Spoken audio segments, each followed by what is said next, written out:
The reason I'm here and the reason there is thus far a happy ending is because not that long ago, I was standing near the wall in my great room in a house in a neighborhood in a small city that I loved, taking down every piece of evidence that people lived there, loved there, and laughed there. In December, no less, a season I love when normally I would be decking the halls right along with everybody else.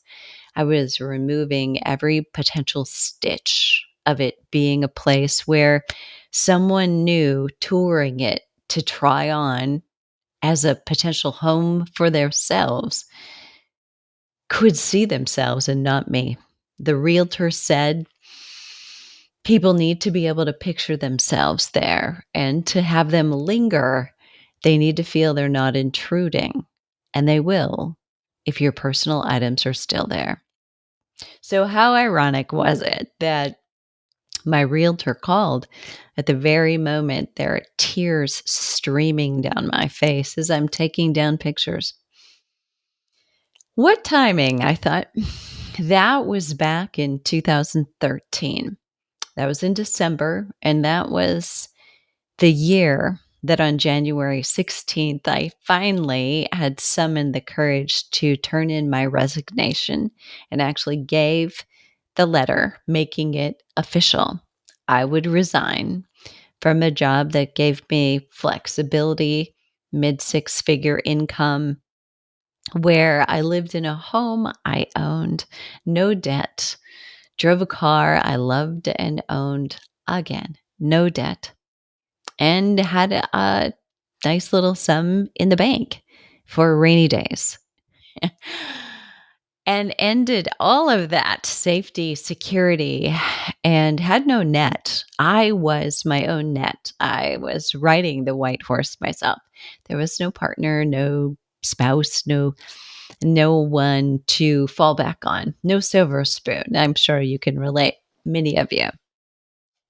But I tell you this because, in fairness, I talk about how I've gone from 0 to 6 figures, but often just talk about the six-figure life and what I know is working right now. But it's only fair, if I'm going to go there, that I let you know what happened when for me, because you may be in that moment right now and may be feeling it. And I'll tell you where I was. I struggled, and yet it was put your money where your mouth is. It was exactly that, because for 30 years, the experience that I'd had in the fitness industry, for much of that, I'd begun teaching marketing and sales and leadership skills to fitness instructors first, because there weren't personal trainers really when I began. In fact, I tried way too early. And let me just tell you, the Midwest was not ready for me. But then it was health coaches, then it was personal trainers. And for some reason, and I don't know what exactly, it was always easy for me because I felt it was a responsibility to simply recommend the very best thing. And if I couldn't help somebody, I would also recommend a referral or something else. If I thought what they were about to do potentially or thought they wanted to do wasn't the best step, I would let them know that. Now, I'm not in the habit of telling somebody, no, I won't take your money. So let me make it clear there weren't a lot of those, but I was not in the habit of just going after anybody and everybody. I was really focused on people that I could help and knew before I began how I could help them. I didn't blindly take on anybody and play instant expert. So, I'm Deborah Atkinson. Before we go any further, you're listening to She Means Fitness Business, and that is a division of what once started as Voice for Fitness. That's the overarching brand, and everybody on my team now, before it was me wearing all the hats, believes that you deserve to get up in the morning and have a life and clients that you love working with, that you can generate a revenue. However, you have the time and the freedom to actually enjoy it. And that once wasn't even possible. It wasn't an idea or a thought in the fitness industry. Too many people believed that fitness maybe wasn't a real job. We have a lot of part time people working in the fitness industry, and the fitness industry honestly would not have ever survived without that. But there are also a lot of individuals in the fitness industry who are coming out of the center, and they are on one extreme or the other. It is still a hobby. It is still a side hustle, a hobby where they're paying more for shoes and tights and fitness gear than they are getting rewarded and redeemed for the work that they're putting in. And for some, that's okay. And if that's you, it's also okay that you're here. But my guess is if you're listening to this podcast, it's not so okay. You want to do more. You have an urge, an inkling that you could because you are now seeing it. There are trainers, owners, fitness instructors, even making six figures. I am making six figures in a month, and you can too.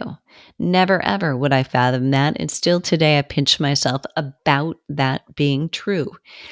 Because back when I was a college undergraduate, I would put in the kind of time and hours that probably meant for every dollar I made in fitness, teaching fitness, talking about fitness, I probably really made more like 5 cents an hour because I would spend time painstakingly creating choreography, coming up with new songs, new music, and then the old fashioned way. Some of you don't even remember a boombox potentially, but others who do. We would take cassette tapes and we would dub them off onto a master list of songs that we would play in the aerobics room because that's what it was called at that time. This is before we'd evolved to being group fitness. But look, I know where you've been. I started and scraped and scrapped my entire 40 years through the fitness industry outside of these last 6 to 8, where I got it and realized the secrets to getting ahead that potentially are not all in more continuing education and another certification and leading with your thinking that your credibility is related completely to an alphabet soup that covers half a page. People don't care, quite honestly. If you can't relate, articulate, and help them get results, they're not even interested. So, with this, if you need more help and you want it immediately, what I'd love for you to do is to download the scorecard. It's a business scorecard for fitness and health pros that will tell you right away how you're doing.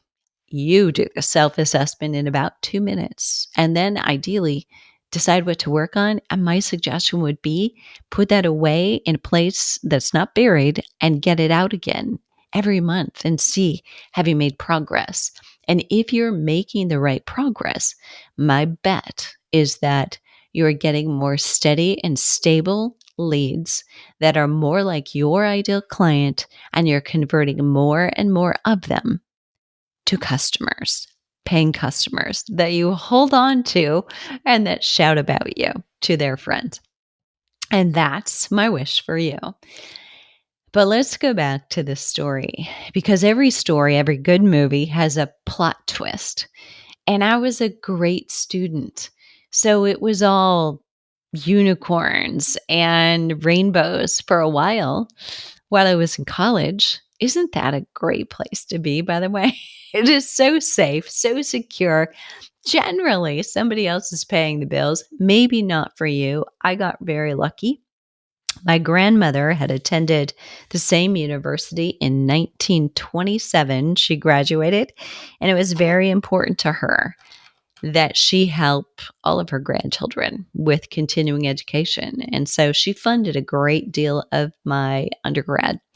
And in graduate school, I was fortunate enough because of the ability that I had to get an assistantship. So I had a stipend. I was paid for half of my tuition and had some other forms of income in also the way of teaching more fitness elsewhere so that the bills were fairly low. They were reasonable. And my parents were in a position they were able to continue helping me as well. Not everybody is so lucky, I know. And I am very fortunate and grateful for the experience and the way I did it. And, in a pay it forward fashion, that was a promise that I made mentally to my own son that we would see him through college, and he did not have the opportunity and perhaps the interest in you know, having an assistantship or a work type of a position. He was a golfer. That's both seasons, spring and fall. A lot of travel, a lot of being gone. There was no way for additional work. They actually worked as a golf team, but it was to raise money because it's not funded like football is. Let's just say that. So I want you to go to fitnessmarketingmastery.com/scorecard. You'll get that business scorecard. You can take that. And then let's come back to this. So I quit my job and I'd thought about it for a long time. And I'm sure a number of you, for different reasons, also have thought about it if you work in some other sector in fitness. So you're working in maybe in a gym or a health club and maybe working for somebody else, feeling like you're not actually getting compensated for what it is you've done fairly. You're getting a small commission, a percentage of what the owner is making themselves.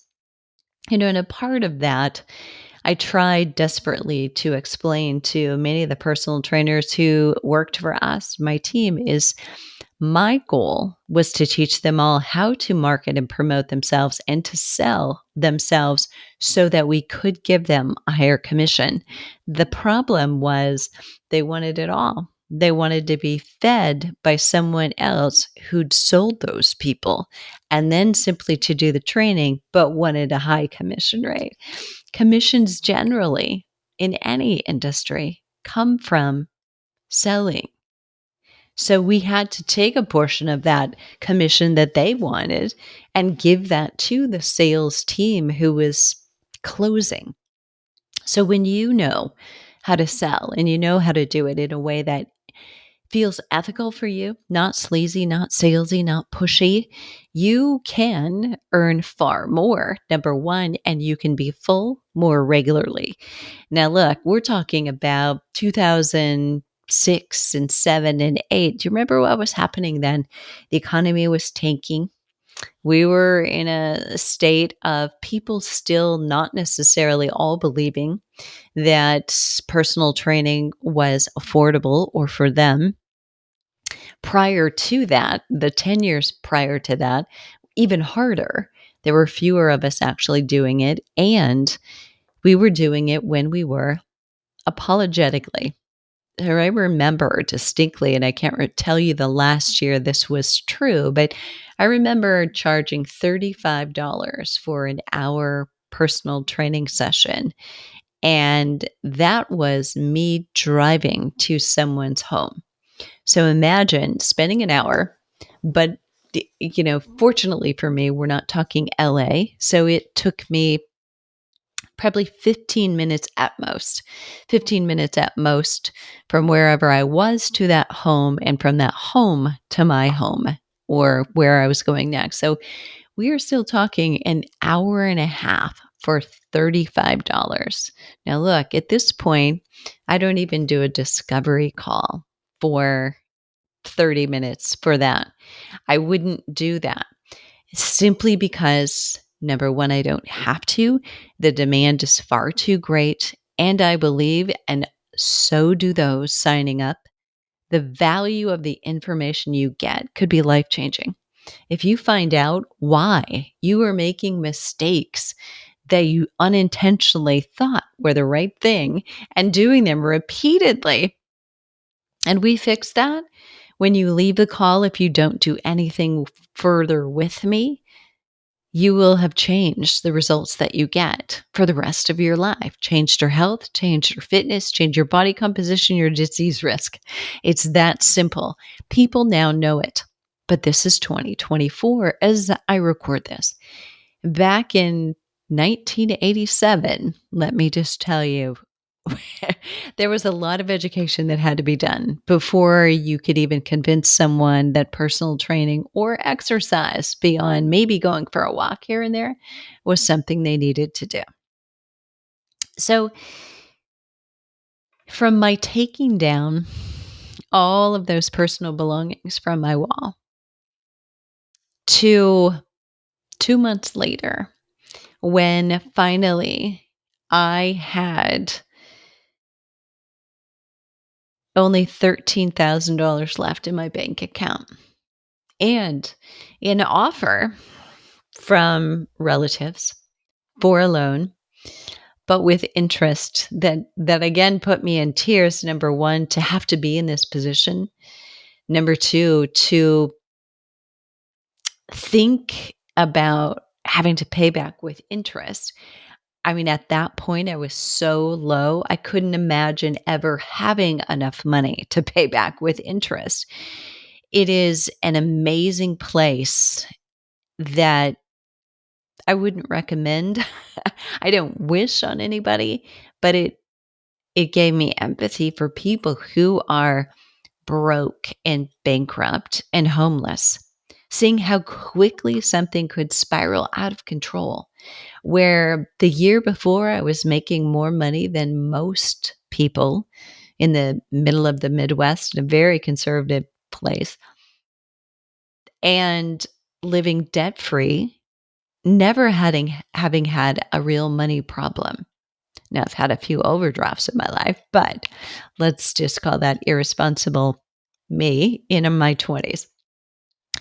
But what happened at that moment when I was realizing what dire straits I was in, the rest of my life had fallen apart too. I hadn't just quit my job in January. No safety, no security, no TIAA CREF fund, no insurance coming in anymore, no regular paycheck. In fact, I was struggling to start building a business at a time when there wasn't, here's an easy way to build a website. There wasn't, here's how you build a course.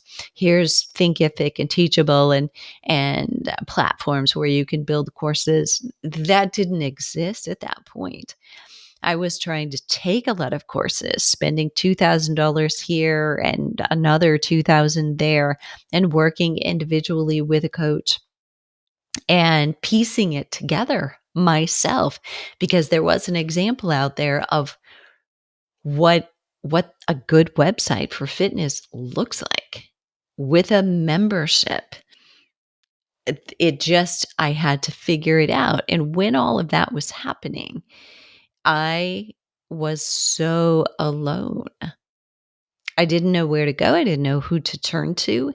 And most of the people that I'd relied on, number one, my life somewhat fell apart. A relationship that was with a sounding board, the person who would have been who I leaned on, fell completely apart during that year. I hadn't seen that coming. And having to sell my house because I was in dire straits. Hadn't seen that coming, although I had said it. I hadn't felt it. I had said these words: if I'm not where I'm at, I will sell my house if I need to. Careful what you say. And, then my son was at college, and that is a major life change, like it or not, right? So getting an empty nest, having to move 2 states away, moving major moves or dire straits. But let me tell you that at 49, you don't see yourself moving 2 states away with your house not even for sale yet, not even under contract. Every stitch of clothing, a piece of furniture, kitchen utensil, electronics were in boxes in the middle of every room in the house because that's what they tell you to do, waiting for a buyer to come in so that on close, I could call that moving van and say, I need you to be there. I need you to pick it up. But I couldn't because I couldn't even afford the moving van until I got that check. That's where I was. So when I moved 2 states away, it was not because, oh, this is my dream house. I was moving to a basement bedroom of my niece, her husband, 3 kids, and 2 dogs with my Old English sheepdog and a digital business in the foothills of the mountains where the internet was not all that great. It was not what you see for yourself. My 50th birthday, I was in bed with a terrible cold. It was my day off from a gym where I had applied because for the first time in 35 years, I didn't have a gym. I didn't have a set of keys in my pocket letting me into any one of 5 gyms that I was managing programs for or teaching at a university and could use. I had to have a gym home. This was new to me. So I went back and I also needed just a place, not just to work out, but to land, to interact with people who were just like me and potentially could give me an opportunity to express myself in leadership again. And somehow I think intuitively, as I'm talking this out, that was to regain some confidence. I knew my stuff. I knew that I could lead trainers and help them be better at sales and marketing. And I knew that if I were in front of people, I could help them again.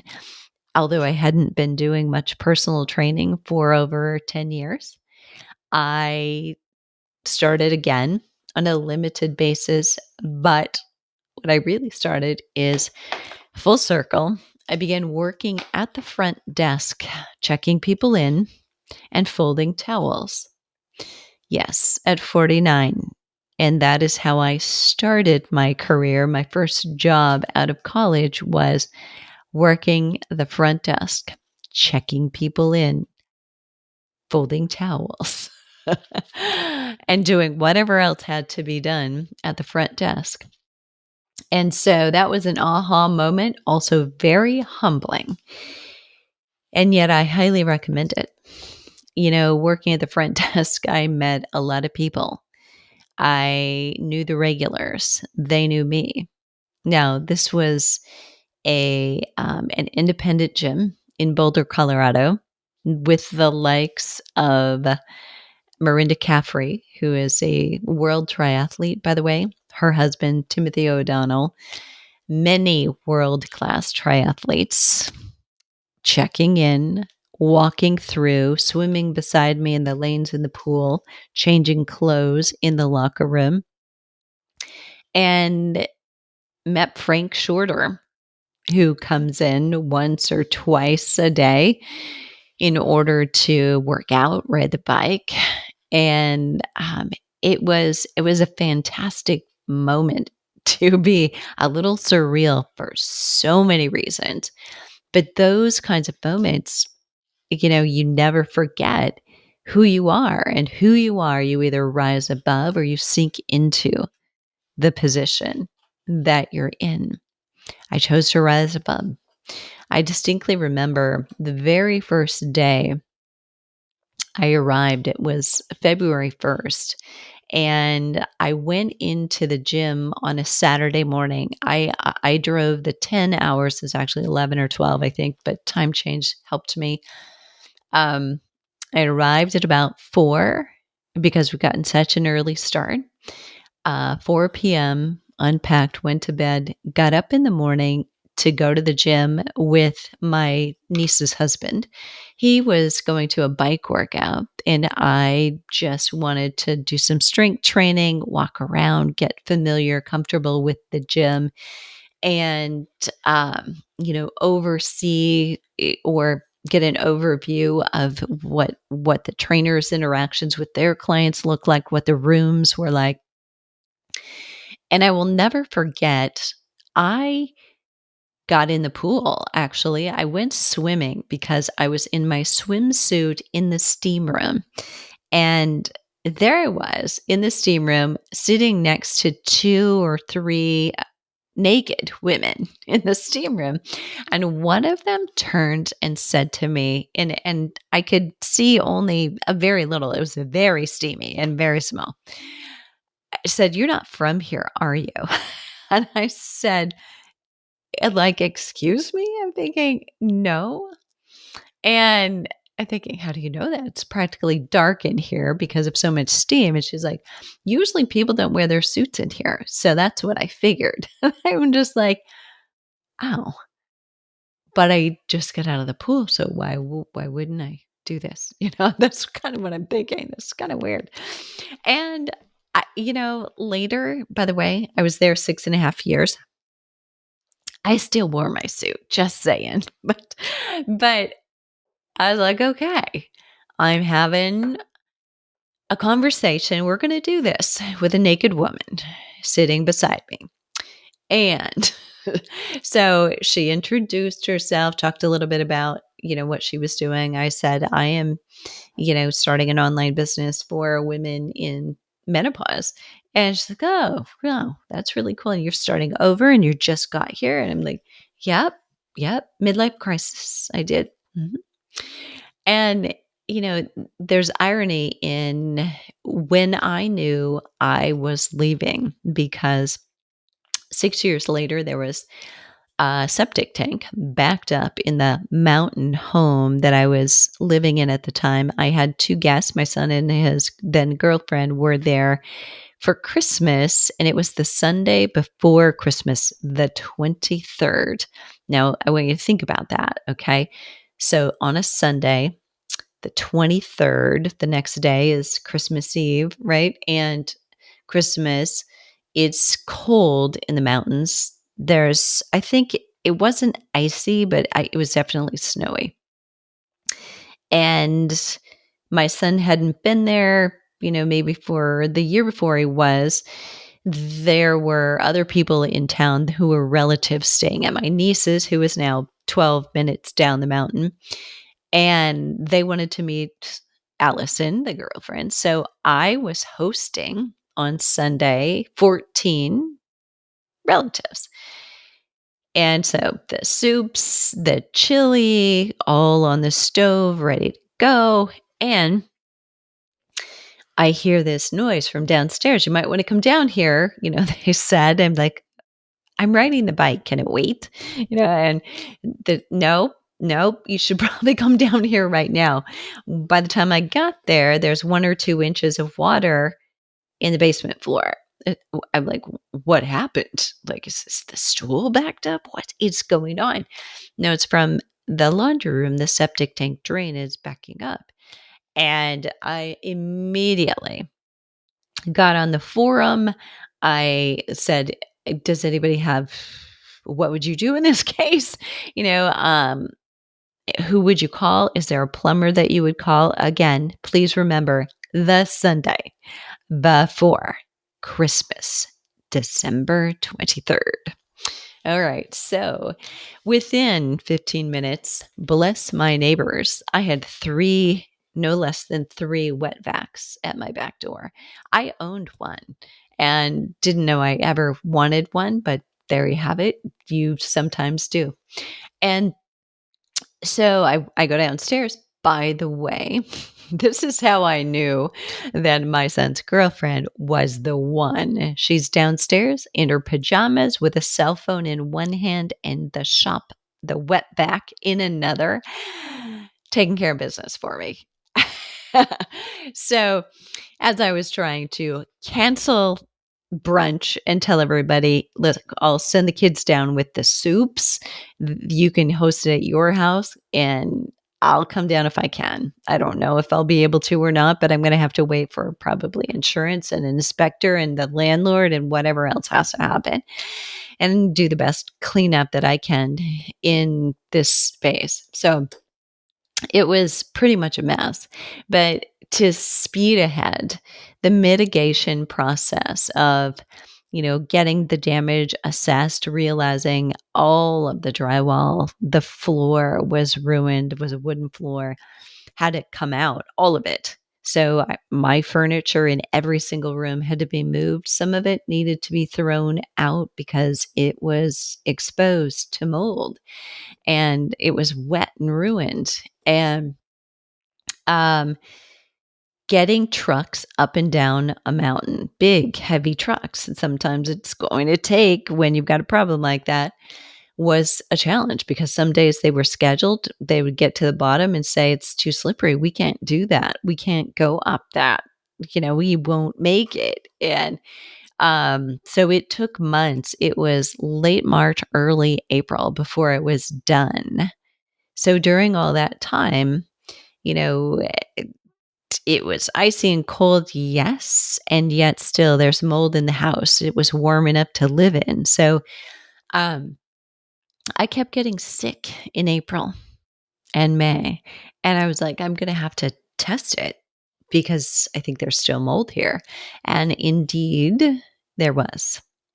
So the landlord's comment was, "I think you should move because I'm not going to pay anymore. I've paid enough." And just so that you all know and can protect yourself, no landlord has to admit there's mold or it's tested positively for mold. Uh, it's up to you to do your due diligence. And a simple inspector is not enough to tell you that. So if that's all you do, you could be moving into a home with mold at a level that potentially could make you ill. So if nothing else, take a friend who's been exposed to mold because inevitably they know better. They can sense it. And there is that. So I needed to scramble and move and so did so. Um, I need to back up a moment. So during all of this, I'm building my business during that 6.5 years that led to this tragic having to move again. But in the middle of that, my niece, where I had lived for the first 3 months before my house did sell, her husband was killed riding his bicycle in Boulder, almost back home after a 2-hour ride, and less than 10 minutes from home by a drunk and high pole dancing driver, 25-year-old woman who had, been drunk on the reservoir and with a friend who they were laughing hysterically because they were so out of their minds. But they hit him, left him for dead. And needless to say, this was a tragic, course of time for our entire family. I'm grateful that I was there prior to it happening and knew the boys well and knew their schedules. And so in that next year or so, whenever my niece asked, if she asked for help, my answer was yes. It was always going to be yes if there's any possible way. And I would find a way to work around it so that I could be there for her. And so again, the midlife crisis of having to move, of picking up, of being at raw, bare minimum, then emotionally being raw, still growing a business that needed a lot of nurturing and trying to nurture family in grief at the same time was incredibly hard. And yet you immediately realize that certain things are really important and other things are less so. And you stop taking a lot of bullshit from people. And those of you out there who are listening who've had cancer and you've overcome it, who've had your own tragedies and overcome it, you know what I mean. And I wouldn't wish that on anybody, but sometimes out of those things comes great strength. And I believe that it's possible for you to find your own, even in somebody else's story, and not necessarily have to go through it on your own. So there's that. Now there's this additional move. Meanwhile, a relationship again that had rekindled, realization that my forced moving actually also forced an awareness of where that relationship was and was not going. So it was more than one major life stressor also happening at the same time. And sometimes I think we all have to realize that things are happening for you, not to you.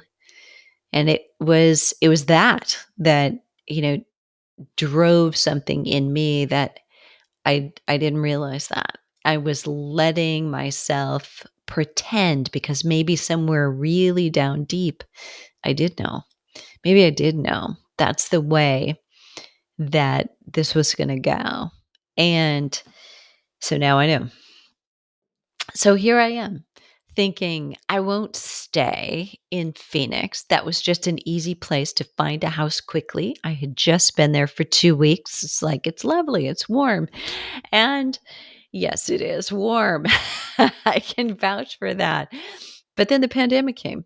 And I'm like, I don't want to move during the pandemic, which, hindsight, I probably, had I moved early in the pandemic, would have been a wise decision to invest then and have property value increase tremendously during, but didn't do it. Continued to rent and stay safe and um, just buckle down. Actually, it was a time of tremendous growth for my business, being online, being already there. So again, a lot of gratitude for that, for the work that I had done laying that foundation ahead of time. Being ahead of the curve was hard at first. Nobody talking about the things you're talking about, nobody doing the things you're doing, even your loved one wondering, what is it that you do? How does it work? I have no idea, So feeling really like an island until at least you find your mastermind, your mentors that understand where you're at. And that's when I realized, okay, this is ridiculous that I'm continuing to pay rent. So even though, I wasn't certain I wanted to live in the same place or location, I purchased a house in Phoenix because post pandemic prices in Boulder skyrocketed. I think if you look it up, you'll find it's one of the most expensive places in the United States to live compared to anybody else. Cost of living, the whole house and home industry there. But, so I purchased a house to stop paying rent, to have equity, and investing in something that I could sell ultimately. So here I am, and it's regularly 115 degrees in the summertime for months on end. And so this probably too, this part of my journey is just about over. So yet to be determined where I will land next, because everything changes. People say when you have grandchildren, everything changes. And I don't yet, but there's the hope for that. And there's the hint of that even.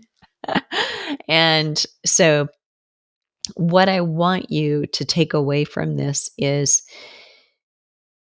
I think that we all share this is where I am now, and this is all happy and wonderful, and it's easy. And, it's not been easy getting here. It's been a lot of work. And when you own the business, you can't call in sick. You can't get a temp to fill in for you.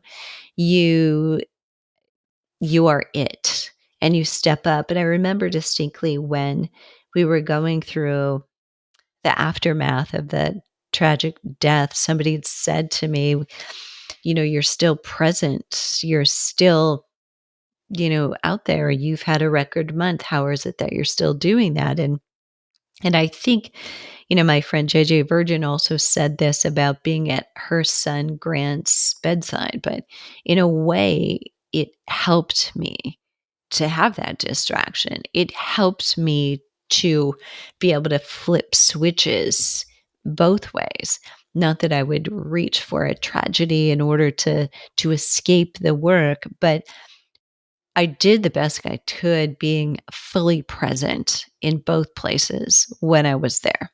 So when I was working, I tried to be fully present and get the work done so that then when I was with the family, I was really with them, present, not just physically there as a babysitter, but I was listening to them and I was patient with them, knowing that there were some very small humans going through some very big emotions that they shouldn't have had to go through, that you don't wish on anybody. And that requires patience to understand sometimes behavior and acting out. And being in the right place at the right time is really all I think we're all looking for, and knowing when it is and what that is and what it looks like, giving yourself some grace for not always being patient and for not always getting everything done on time, but being there and where it is that you need to be. So, you're not alone if you're going through stuff. I know some of you listening have potentially gone through cancer. You've gone through divorces. You've gone through betrayals and maybe not a divorce, but managed to patch things up. You have gone through struggles, maybe financially of your own, maybe identity, maybe didn't escape the weight gain and significant hormonal changes impacted you in just a life altering way.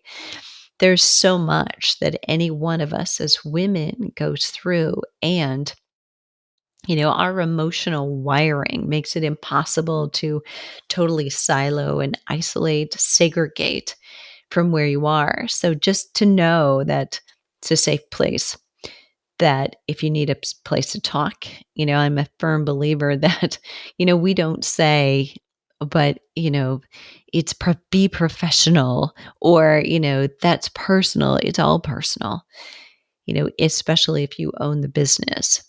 Most likely you started that business and own that business because it is very personal for you.